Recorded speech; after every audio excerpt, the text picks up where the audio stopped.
What's up, people? How are you doing? I am here to review the first 2021 cinematic release that I have seen.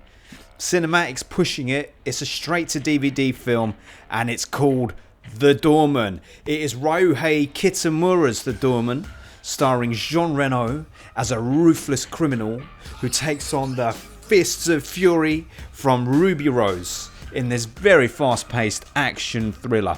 Let me tell you this much, right? I don't do action films, certainly not from the 21st century. Let me be clear about that much, right? I like my action films packaged with a little Arnold Schwarzenegger sass and cheese, or a little muscles from Brussels Jean-Claude Van Damme nonsense, or a bit of slurred Adrian from Rocky, you know? That's how I like my action films. And they all exist in the 80s and 90s. The 21st century action films that I've enjoyed, the only ones I can think of, the only ones that spring to mind are the John Wick films. Most of the others, like Fast and Furious, Triple X, what have you, they are not for me. Pain and Gain, those sorts of things are not for me, so it's not my bag. So imagine my delight when I get offered a Jean Reno, who, as far as I was concerned, was way past it. A Jean Reno straight-to-DVD action film called The Doorman. What can I say about it? What I can say is this. Straight-to-DVD action films are straight-to-DVD for a reason.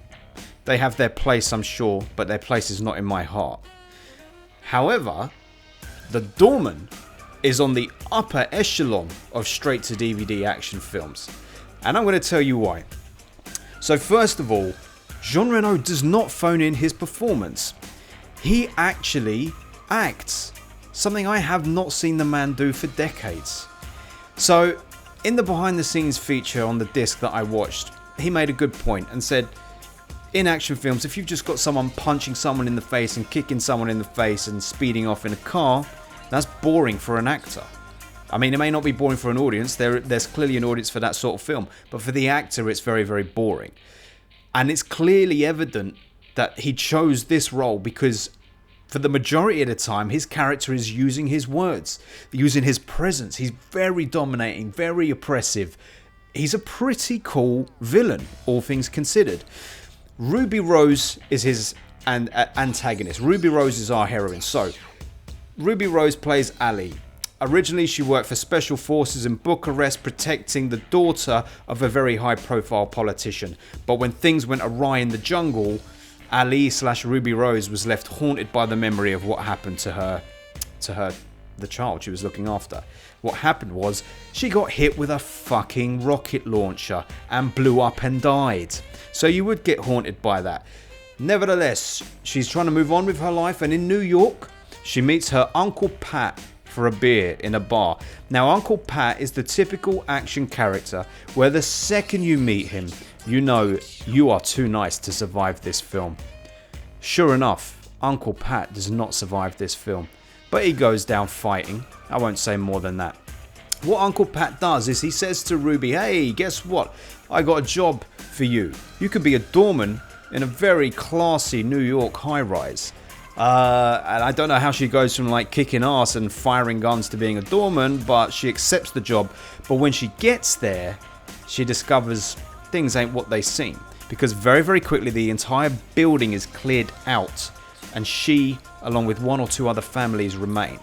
Now, that sounds like a pretty Die Hard-esque premise and concept, and for the most part, it fails on all fronts to be even remotely on the level of Die Hard, and I say this as someone who doesn't really love Die Hard, but it's a compelling story. Why? Again, the character, Ali, Ruby Rose, she's a strong woman, she's a fighter, but she has humanity, she has depth to her. She actually has family in the building, and there's a sort of family story there which is more layered than you would expect from a straight-to-the action film like this. Enough that I was engrossed. I wanted to see what would happen, both with the family dynamic, but also with the ever encroaching presence of Jean Reno and all of his goons and his thugs.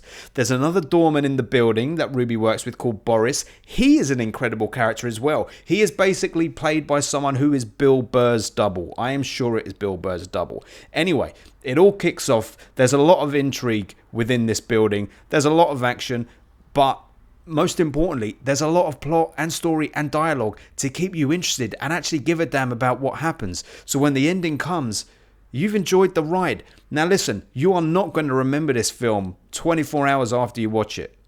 Hell, you won't remember it an hour after you watched it. That's why I'm recording this almost immediately after I watched it. But while you are watching it, you're going to have a hell of a time. So grab a beer, order the pizzas in, and check out the Doorman when you can. It's coming on demand from 18th of January, and you can buy it on DVD from the 25th of January. And the only tips I've got for you are, don't order mint sauce while you watch this. That'll make sense when you watch the film. And if you're not a fan of annoying kids, you may need to sit this one out, because every kid in this is fucking annoying. But that's most cinema. But Jean Reno and Ruby Rose will keep you entertained throughout. I really appreciated this. I advise you to check it out for some mindless fun. So go ahead. The Doorman, the best film of 2021, because it's the only one that's come out so far. Thanks for watching, everyone.